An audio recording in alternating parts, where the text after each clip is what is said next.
Oi, gente! Eu fiz um post na semana passada falando de geração de conteúdo e eu pedi que vocês dessem palpite, sobre o que eu estaria gravando. E teve de tudo, mas teve um particularmente que me chamou muita atenção, foi que vocês pediram bastante para que eu contasse o início da minha história, como tudo começou para mim, e eu vim contar a minha história hoje para vocês.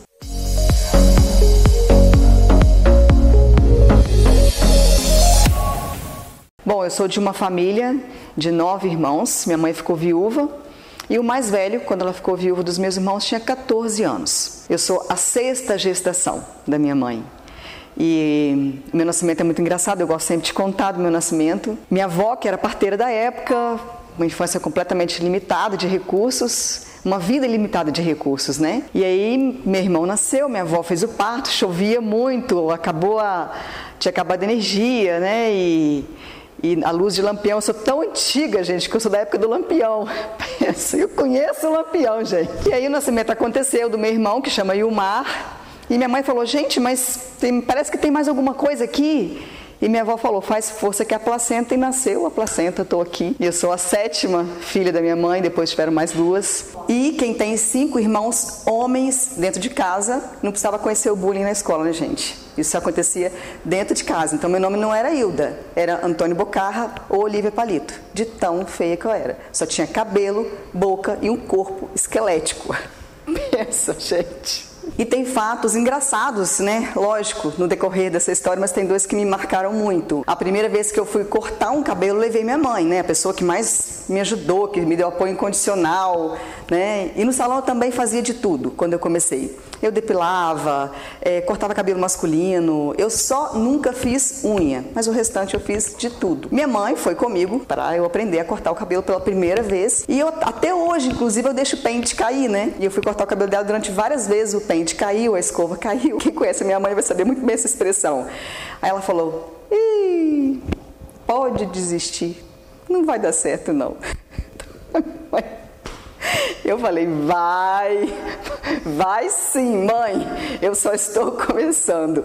Quando terminou o curso, eu lembro que ela tinha um cabelo no ombro, estava batidinho de rosice, faltava só a máquina 4 de tanto que eu tinha cortado. Mas eu aprendi a base com o cabelo dela. E um outro fato que também eu nunca vou esquecer, na época era mechas de touca, Todo mundo aprendia fazendo a touca. E, gente, vocês não vão acreditar, eu furei a touca na cabeça da cliente. Eu coloquei a touca e ficava furando com a agulha. E ela falava, tá doendo, Hilda. Mas é assim mesmo, é desse jeito. A cabeça dela ficou ferida uns 15 dias. E até hoje ela é minha cliente. A Silvia, pobrezinha, que trabalha comigo, que hoje é minha parceira, Ela foi, assim, uma das minhas maiores... Como é que chama, Silvia? Quem ajuda, a cobaia. A Silvia foi uma das minhas maiores cobaias. Ela está contando que ela tinha um cabelo enorme. Quando terminou, o cabelo dela estava aqui. E era muito cacheado, e ficou uma juba desse tamanho. Enfim, mas foi errando que eu aprendi. E eu escolhi azul para gravar este vídeo, porque azul ele fez parte de toda a minha infância, porque como eu era gêmea com um rapaz, eu tive que usar azul, porque obviamente ele não ia usar rosa, E para quebrar essa barreira que eu tenho com relação à cor, hoje eu até me vesti de azul para isso. E nós tivemos sim uma infância pobre, uma infância limitada, mas a minha infância pobre e limitada nunca me impediu de sonhar e de saber que um dia eu poderia ser mais do que aquilo que a vida me oferecia naquele momento. Eu preciso respirar agora porque é difícil falar disso. Aos 19 anos eu abri o salão. Eu nunca fui... Não era meu sonho, o sonho era da minha irmã, na verdade. Ela que levava jeito para coisa, fazia sobrancelha, fazia penteado, extremamente delicada.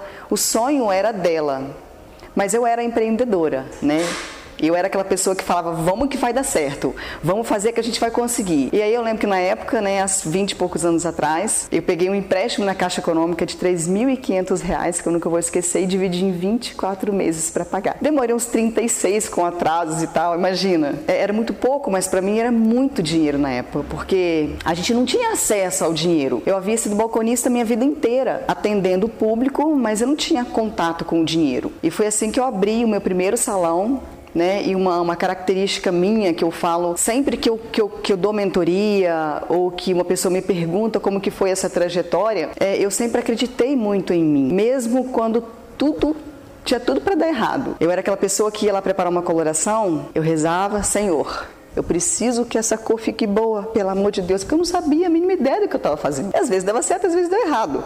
Às vezes ficava vermelha, meu terço era preto. Né? Eu não tinha noção nenhuma de colorimetria. Eu fui uma profissional que aprendi a fazer fazendo. Eu aprendi a fazer errando. E errei muito nesses 20 anos. Nós não tínhamos a mesma informação e não era tudo tão rápido como é hoje, né? A gente tinha que buscar muito longe. E eu era de uma cidade desse tamanho, que ainda é pequeno, que é Piaçu, que mora no meu coração, que todo mundo conhece. E foi lá que eu comecei, os primeiros anos foram todos lá. Depois é que eu me mudei, busquei outros caminhos, né? E eu acho que o que difere a minha história a história de muitos outros profissionais é nunca ter desistido, sabe? Então, quando eu errava um cabelo, quando dava tudo errado, eu chorava, eu me lamentava, mas eu secava as lágrimas e eu falava, amanhã eu acerto o próximo, amanhã vai ficar mais bonito e amanhã vai ficar melhor. Eu acho que eu sempre tive isso em mim, sabe? A educação entrou na minha vida justamente por esses caminhos, de conversar com um colega e falar, cara, você pode, você consegue, não desiste. Eu sempre achei que a oportunidade de educação, ela tinha que ser igual para todos. O que você vai fazer com o que você aprendeu é uma responsabilidade sua. E eu achava que com toda a minha experiência, com toda a minha carga, negativa e positiva, porque eu acho que nós crescemos com os erros mesmo, não é na zona de conforto, a gente cresce errando, e até hoje eu erro, sempre compartilho disso aqui com vocês. Eu acho que a responsabilidade do que você faz é só sua.